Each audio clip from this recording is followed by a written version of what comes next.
हरियाणा विधानसभा चुनाव परिणाम आने के ठीक बाद सपा ने कांग्रेस की चिंता बढ़ा दी है। सपा ने वो कर दिखाया है जिसकी उम्मीद किसी ने नहीं की थी। अखिलेश ने यूपी में होने वाले उपचुनाव से ऐन पहले अपना मन मिजाज काफी बदल लिया है।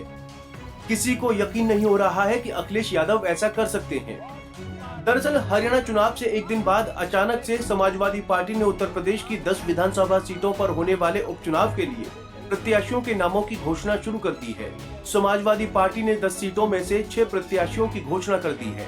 इनमें अयोध्या की मिल्कीपुर, कानपुर की सीसामऊ, मिर्जापुर की मझवा, प्रयागराज की फूलपुर, अंबेडकर नगर की कटहेरी और मैनपुरी की करहल सीट शामिल हैं। समाजवादी पार्टी ने मिल्कीपुर से अयोध्या सांसद अवधेश प्रसाद बेटे अजीत प्रसाद को प्रत्याशी बनाया है, जबकि अखिलेश यादव के इस्तीफे के बाद खाली हुई करहल सीट से भतीजे तेज प्रताप यादव को टिकट मिला है। इसके अलावा कानपुर की सीसामऊ सीट से जेल में बंद पूर्व विधायक की पत्नी नसीम सोलंकी को टिकट दिया गया है। अंबेडकर नगर की कटहरी से शोभावती वर्मा और मिर्जापुर की मझवा सीट से डॉक्टर ज्योति बिंद को प्रत्याशी बनाया है।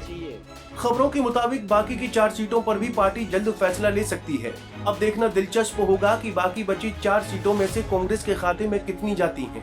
कांग्रेस की तरफ से 5 सीटों की डिमांड की जा रही है, लेकिन हरियाणा चुनाव में हार के बाद अब उसकी ये डिमांड पूरी होती नहीं दिख रही।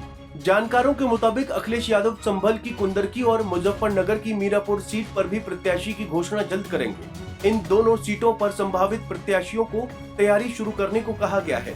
समाजवादी पार्टी गाजियाबाद और खैर सीट पर कांग्रेस को गठबंधन के नाते दे सकती है। इन दोनों ही सीटों पर बीजेपी ने 2022 में जीत हासिल की थी। हालांकि कांग्रेस फूलपुर और मझवा सीट पर दावेदारी कर रही थी, लेकिन अब वहां से सपा ने प्रत्याशी उतार दिए हैं।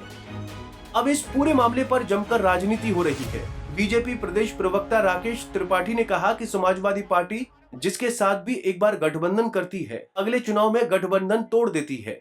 फूलपुर और मझवा विधानसभा चुनाव में अपने प्रत्याशी की घोषणा कर दी। ये साफ है कि कांग्रेस सपा का गठबंधन चलने वाला नहीं है।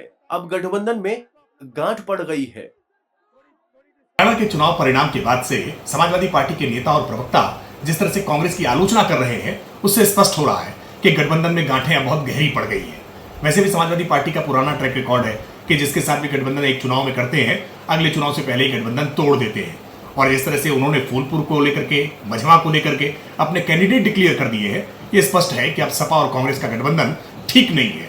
समाजवादी पार्टी उनके साथ अब अपमानजनक व्यवहार करेगी, जैसा अपमानजनक व्यवहार कांग्रेस पार्टी ने हरियाणा में अखिलेश यादव जी के साथ किया था। लेकिन वो गठबंधन करे या ना करे, भारतीय जनता पार्टी अपने गठबंधन के साथ बहुत मजबूती के साथ तैयार है। हमें हरियाणा में जिस तरह का आशीर्वाद मिला है, उससे कार्यकर्ताओं का आत्मबल और बढ़ा है। हम उपचुनाव में सभी की सभी सीटों पर राष्ट्रीय जनतांत्रिक गठबंधन के प्रत्याशी जीत हासिल करेंगे। यकीनन इस लिस्ट से हर कोई हैरान है, क्योंकि लिस्ट जिस समय आई है वो समय पर भी सवाल उठ रहे हैं। सवाल पूछे जाने लगा है कि क्या उपचुनाव में भी ये गठबंधन बना रहेगा, या फिर क्या सपा और कांग्रेस की राहें अब फिर से अलग हो जाएंगी। पंजाब केसरी टीवी के लिए लखनऊ से अश्विनी सिंह की रिपोर्ट। हमसे जुड़े रहने के लिए हमारे YouTube चैनल को सब्सक्राइब करें और नई वीडियो की नोटिफिकेशन के लिए बेल आइकॉन को दबाएं।